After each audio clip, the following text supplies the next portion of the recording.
नमस्कार विद्यार्थी मित्रांनो, 30 ऑगस्टला आपला IBPS SOचा पेपर झालेला होता. त्या पेपरच्या बाबतीत आपल्याला या व्हिडिओच्या माध्यमातून लॉजिकल रिझनिंगचं सेक्शन कसं होतं, त्यामध्ये मी एक्सपेक्टेड पॅटर्न कोणता सांगितला होता, ॲक्चुअल एक्झाममध्ये 50 क्वेश्चन कोणते आलेले होते, त्याची डिफिकल्टी लेव्हल काय होती आणि एक गुड अटेम्प्ट जे म्हणतो आपण तो काय असला पाहिजे होता, हे आपल्याला या व्हिडिओच्या माध्यमातून बघायचंय. तर बघा, सगळ्यात अगोदर हा जो पेपर होता 30 ऑगस्टला, त्याच्या अगोदर मी एक एक्झामला जाण्याच्या अगोदर तुम्हाला लास्ट मिनिट टिप्सचा एक व्हिडिओ लाईव्ह मध्ये घेतला होता. त्यामध्ये एक्सपेक्टेड पॅटर्नच्या बाबतीत पण डिस्कस केलेलं होतं.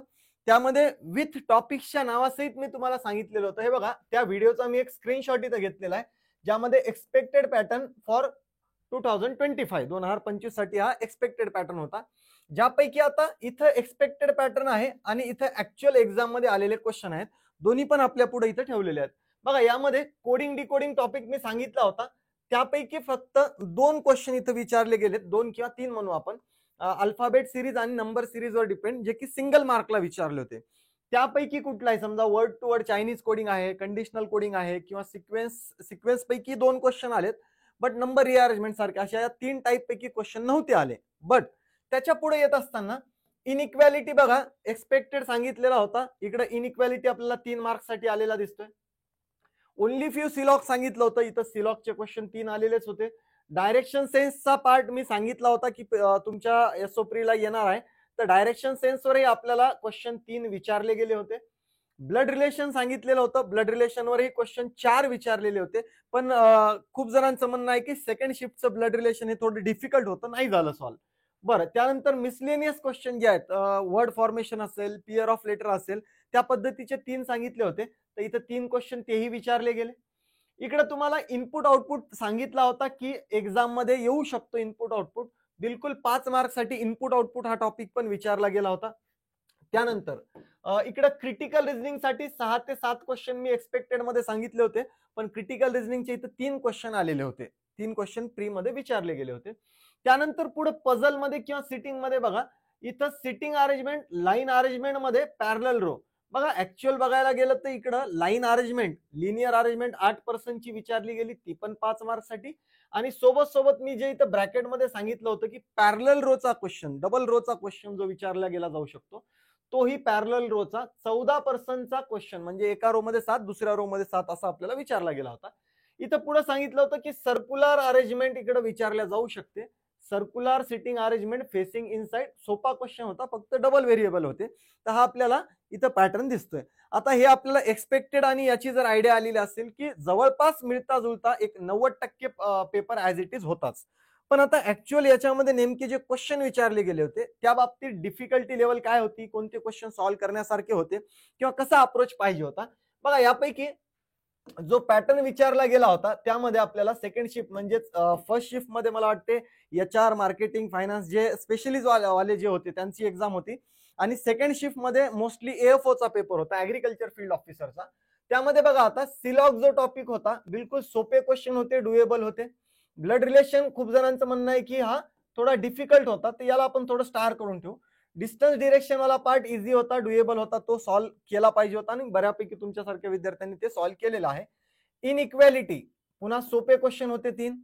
ऑर्डर अँड रँकिंग बेस एक पझल होती, ज्याच्यामध्ये रँकिंग अरेंजमेंटचा पार्ट विचारला गेला होता 3 मार्क्ससाठी. मिसलेनियस जे क्वेश्चन मी सांगितले की पियर फॉर्मेशन असेल, वर्ड फॉर्मेशन असेल, मिनिंगफुल वर्ड असेल, त्या पार्टचा इकडे आपल्याला 3 क्वेश्चन. अल्फाबेट आणि नंबर सिरीज बेस आपल्याला 3 क्वेश्चन हे मिसलेनियसच्या अंडर विचारले गेले होते. आता इथं मी जेव्हा स्ट्रॅटर्जीच्या बाबतीत बोललो होतो त्या व्हिडिओमध्ये, तिथं क्लिअरली सांगितलं होतं की आपल्याला 3 पद्धतीनं पेपर सॉल्व्ह करायचा आहे. फर्स्ट म्हणजे हे सगळे टॉपिक जे आपल्याला कॉन्फिडेंटली सॉल्व्ह करता येतात आणि त्यांना कमी वेळेत मार्क घेता येतात. तर हे जर ज्यांनी सॉल्व्ह केले असतील, त्यापैकी ब्लड रिलेशन कन्सिडर करू की अवघड होता, आपण स्किप केला असेल, तर 3, 6, 9, 12 आणि हे 3, 15 क्वेश्चन आपले बिलकुल 15 मिनिटाच्या आत सॉल्व्ह करण्यासारखे होते का? तर बिलकुल होते, कारण की हे सगळ्यांचीच लेवल सोपी होती, हे डुएबल क्वेश्चन होते. त्यानंतर सेकंड पार्टवर मी सांगितलं होतं की सिटिंग अरेंजमेंट आणि पझल पैकी तुमचा डुएबल पार्ट, ज्याच्यामध्ये तुम्हाला कॉन्फिडन्स कोणता वाटतो तो सॉल्व्ह करायचा आहे. त्यापैकी पण स्किप कोणते करायला सांगितले होते? फ्लॅट फ्लोर असेल, अनसर्टन नंबर असेल, ब्लड रिलेशन मिक्स क्वेश्चन असेल, इनसाइड आउटसाइड क्वेश्चन असेल, ते सोडून तुम्हाला कोणता दिसला तर सॉल्व्ह करायला सांगितला होता. त्यापैकी बऱ्यापैकी विद्यार्थ्यांना ज्यांना मी बोललोय त्यांचं म्हणणं होतं की सर पॅरलल रो पण सॉल्व्ह झाला आणि सर्कल अरेंजमेंट सगळ्यांचाच सॉल्व्ह झाला. त्यानंतर मग खूप जणांचं म्हणणं आलं की हे बाकीचे क्वेश्चन थोडे फ्लोर बेस वाले डबल व्हेरिएबल किंवा लिनियर बेसचे पण डबल व्हेरिएबलचे होते, त्याला वेळ जास्त लागत होता. पण त्यांच्या सांगण्यावरून असंही लक्षात येते की इकडं जो वेळ लागायला पाहिजे होता त्याच्यापेक्षा खूप जास्त वेळ इथं दिला गेला आणि त्यामुळे सिटिंग पझलला वेळ कमी उरला.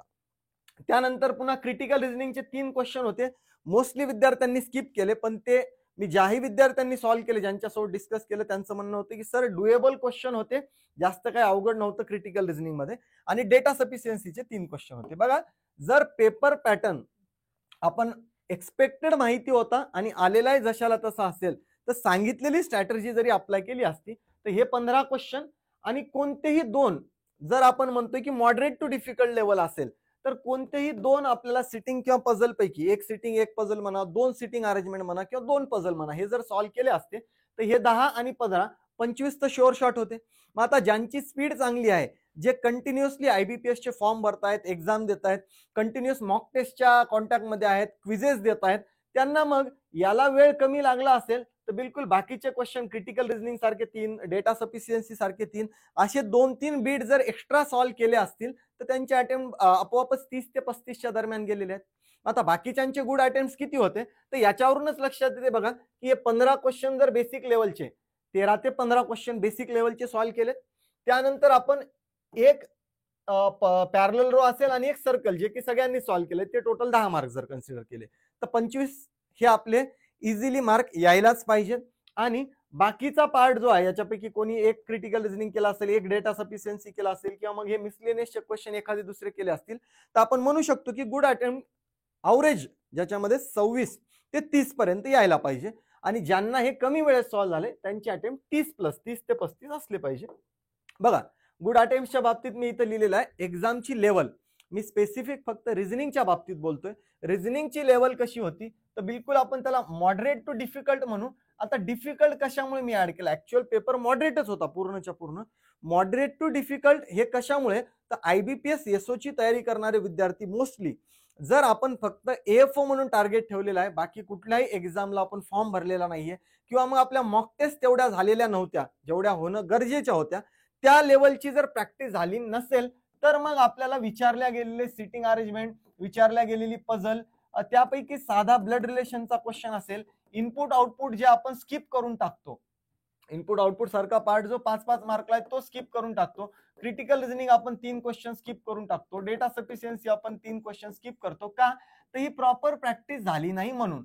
मग आता थोडं विचार जर केला आपण तर बघा, 3 critical, 3 data sufficiency 6, 3 blood relation 9, 9 पुढे इनपुट आउटपुटचे 5, इनपुट आउटपुटचे 5 जर बघितले 14 आणि 2 सिटिंग अरेंजमेंट जर ऍड केले आपण 24 क्वेश्चन तर आपण स्किप केलेले आहेत, का तर हे आपल्याला डिफिकल्ट वाटते म्हणून. आता 24 स्किप केले तर मग सॉल्व्ह किती होणार आहेत, 25-26 क्वेश्चन सॉल्व्ह होणार आहेत. त्याच हिशोबाने इथं मी लॉजिकल रिझनिंगचा गुड अटेम्प्ट 25 ते 29, आणि ज्या विद्यार्थ्यांची प्रॉपर प्रॅक्टिस चालू होती, कंटिन्यू टेस्ट चालू होत्या मागच्या, म्हणजे जेवढ्या IBPSच्या एक्झाम झाल्या असतील, PO असेल किंवा त्याच्या आधीचा SBI PO असेल, ह्या सगळ्या एक्झाम किंवा प्रायव्हेट बँकची जेही एक्झाम येऊन गेल्या, मध्ये LBOच्या एक्झाम येऊन गेल्या, त्या परीक्षांना आपण जर कंटिन्युअसली जातोय तर हा पॅटर्न आपल्याला अवघड वाटला नसता. ठीक आहे, तर माझं म्हणणं एवढंच आहे की याच्याकडेही आपलं जर लक्ष जायचं असेल किंवा हे पण मार्क आपल्याला पाहिजे असतील तर डेडिकेटेडली आपल्याला हे 3 टॉपिक तर करावेच लागतील, input output, critical reasoning, data sufficiency. राहतो प्रश्न बाकी 25 ते 29 जो गुड अटेम्प्ट आहे तो जवळपास सगळ्यांनाच हे क्वेश्चन आलेले आहे, सगळ्यांनी सिलॉक सॉल्व्ह केले, सगळ्यांनीच डायरेक्शन सेन्स सॉल्व्ह केले, सगळ्यांनीच इनइक्वॅलिटी सॉल्व्ह केलेले, सगळ्यांनी त्याच्यामधला जो सिटिंग अरेंजमेंटचा सर्कलचा क्वेश्चन होता तो पण सॉल्व्ह केलेला आहे. त्यामुळे बघा, एवढे अटेम्प्ट जरी आपले आहेत तरी माझं म्हणणं आहे की चांगले अटेम्प्ट आहेत. SO प्रीच्या सगळ्या विद्यार्थ्यांची प्रिपरेशन आणि अटेम्प्ट बघता, ओव्हरऑल सगळ्यांचा अटेम्प्ट बघता हे गुड अटेम्प्ट आहे, चांगला अटेम्प्ट आहे. फक्त आता याच्यामध्ये काळजी हीच असली पाहिजे की आपली अॅक्युरसी 100% असली पाहिजे. आता मग याच्यामध्ये जर आपण सॉल्व 25 ते 29 पर्यंत 30 पर्यंत केलेत आणि त्याच्यातही आपले 5 एक क्वेश्चन चुकणार असतील, तर मग आपला कुठेतरी कट ऑफच्या बाबतीतला प्रश्न निर्माण होऊ शकतो. त्याच्यामुळे हे लक्षात घ्यायचंय की आपल्याला हे जेवढेही अटेम्प्ट असतील ते विथ अॅक्युरेसी असतील, तर मग आपल्याला बिंदास त्याच्यात जास्त टेन्शन घ्यायची गरज नाही. बाकी मग तुमचं क्वांट आणि इंग्लिश हे कसं सपोर्टिव्ह आलेलं असेल रिझनिंगला, त्यावर डिपेंड तुमचा कट ऑफ असू शकतो. फक्त या व्हिडिओच्या माध्यमातून कट ऑफच्या बाबतीत कुठलंही डिस्कशन करणार नाही, कारण की एसओच्या बाबतीतलं कट ऑफ जर बघितलं आपण भरपूर ऑड इव्हन लागत असतो. त्यामुळे त्या कट ऑफच्या बाबतीत डिस्कशन नाही करणार मी. फक्त लॉजिकल रिझनिंगचा पॅटर्न काय मी सांगितला होता, काय एक्झाम मध्ये विचारला गेला आणि त्याचे गुड अटेम्प्ट्स काय असले पाहिजेत आपले, त्या बाबतीत या व्हिडिओच्या माध्यमातून माहिती दिलेली आहे. ठीक आहे. जेही विद्यार्थी एसओ प्री देऊन आलेले आहेत त्यांनी बाकी कट ऑफचा वगैरे विचार न करता मेन्सचा अभ्यास सुरू करायचा आहे आणि येणाऱ्या सगळ्याच IBPS RRBची ऍड आलेली आहे, बाकी सगळ्याच एक्झामसाठी प्रिपरेशन कंटिन्यू ठेवायचं आहे. धन्यवाद.